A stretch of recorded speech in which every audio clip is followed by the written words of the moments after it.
Selamat datang di channel YouTube Surya Abdi Prahmana _PBS.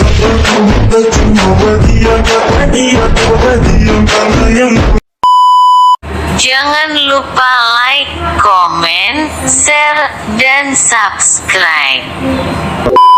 Assalamualaikum warahmatullahi wabarakatuh. Halo teman-temanku semuanya, kembali lagi di channel YouTube Surya Abdi Prahmana _PBSI. Pada video kali ini kita akan membahas tentang mengapresiasi puisi melalui rubrik penilaian.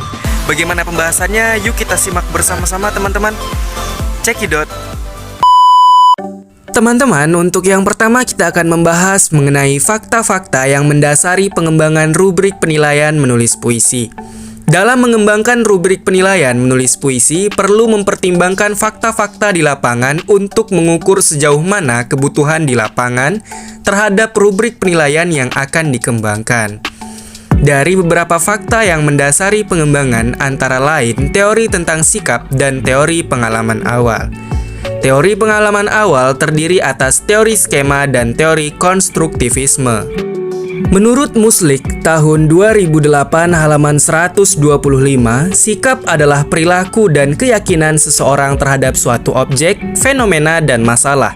Mekanisme mental mengevaluasi, membentuk pandangan, mewarnai perasaan, dan akan ikut menentukan kecenderungan perilaku individu terhadap manusia lainnya atau sesuatu yang sedang dihadapi oleh individu, bahkan terhadap diri individu itu sendiri disebut fenomena sikap.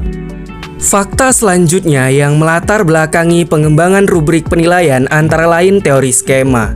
Menurut Dahar dalam Yulia Stanti tahun 2013 halaman 27, skema adalah struktur kognitif yang digunakan oleh manusia untuk mengadaptasi diri terhadap lingkungan dan menata lingkungan ini secara intelektual. Richard dalam Yulia Stanti tahun 2013 halaman 26 menyatakan skema adalah istilah dasar umum yang merujuk pada perilaku spesifik dan semua gagasan atau konsep-konsep yang digunakan untuk memahami dan berinteraksi dengan dunia lain. Istilah skema atau skemata dalam jamak pertama dikenalkan oleh Jean Piaget. Menurutnya, pikiran manusia mempunyai struktur yang disebut skema atau skemata.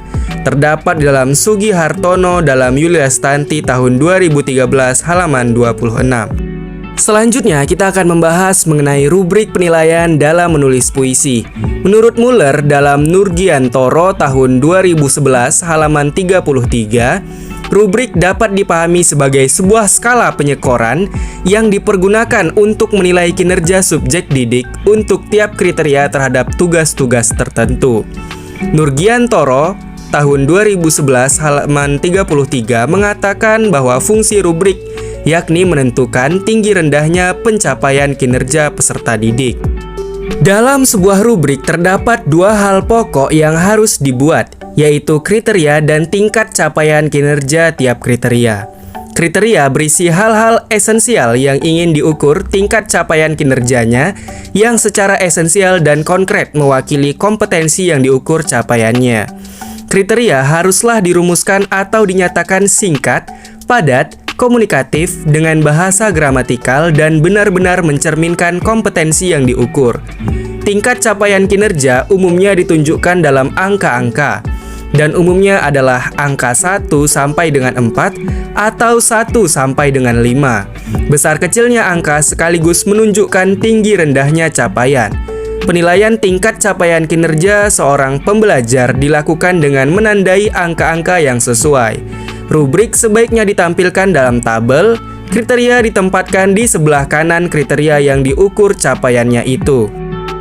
Nah, selanjutnya kita masuk ke dalam manfaat rubrik penilaian menulis puisi. Manfaat dari penilaian rubrik yaitu peserta didik diharapkan secara jelas memahami dasar penilaian yang akan digunakan untuk mengukur suatu kinerja peserta didik. Menurut Nurgiantoro tahun 2012 halaman 30 sampai dengan 33 berikut manfaat rubrik penilaian. Yang pertama, untuk mengetahui seberapa jauh tujuan pendidikan berupa kompetensi yang telah ditetapkan dapat dicapai lewat kegiatan pembelajaran yang dilakukan. Yang kedua, untuk memberikan objektivitas pengamatan kita terhadap tingkah laku hasil belajar peserta didik. Dan yang ketiga, untuk mengetahui kemampuan peserta didik dalam kompetensi pengetahuan, keterampilan, atau bidang-bidang tertentu. Nah, selanjutnya kita masuk ke dalam contoh aspek diksi dalam rubrik penilaian menulis puisi. Di sini saya memakai contoh aspek diksi dalam rubrik penilaian menulis puisi milik guru SMP Negeri 6 Yogyakarta. Pedoman rubrik penilaian menulis puisi. Untuk aspek ada aspek diksi dengan indikator sangat baik, yaitu pemilihan kata sangat tepat, penggunaan kata sangat efektif, bahasa yang dipakai padat dengan skor 5. Kemudian indikator baik, pemilihan kata tepat, penggunaan kata efektif, bahasa yang dipakai padat dengan skor sebanyak 4. Kemudian indikator cukup, yaitu pemilihan kata cukup tepat, penggunaan kata cukup efektif, bahasa yang dipakai cukup padat dengan skor sebesar 3.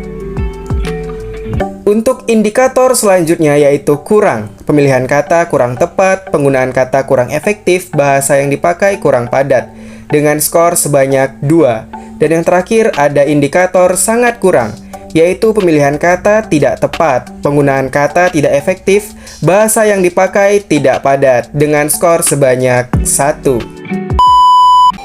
Baiklah teman-teman, itulah tadi pembahasan kita mengenai mengapresiasi puisi melalui rubrik penilaian.